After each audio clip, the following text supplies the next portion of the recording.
विटा पोलीस पुन्हा आले चर्चेत। 9 तासातच चोरीच्या गुन्ह्याचा लावला छडा।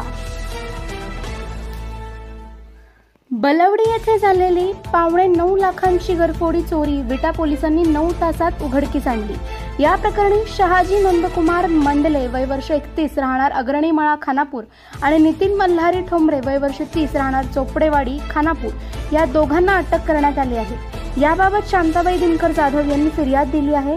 ही घटना 15 ऑगस्ट रोजी भर दुपारी 2 ते 4 दरम्यान घडली होती। हा गुन्हा विटा पोलीस ठाण्यात 17 ऑगस्ट रोजी दुपारी 2:30 वाजता दाखल करण्यात आला होता।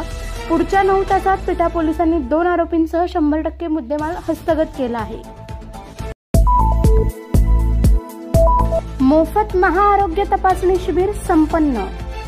विटा येथील श्री गणपती मंदिर येथे विनोद भाऊ युवा मंच व शिवसेना वैद्यकीय मदत कक्ष यांच्या संयुक्त विद्यमाने पश्चिम महाराष्ट्राचे सचिव गौरव गुळवणी यांच्या संकल्पनेतून महाआरोग्य तपासणी शिबिर संपन्न झाले। शिबिराच्या अध्यक्षस्थानी खानापूरचे आमदार सुहास बाबर हे होते, तर सांगली जिल्हा मध्यवर्ती बँकेचे संचालक अमोल बाबर यांचा त्यांच्या वाढदिवसानिमित्त शाल व श्रीफळ देऊन सत्कार करण्यात आला। या महाआरोग्य शिबिरात उत्स्फूर्त प्रतिसाद लाभला।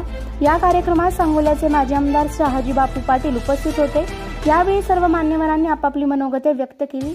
या कार्यक्रमात 1250 जणांनी शिबिराचा लाभ घेतला।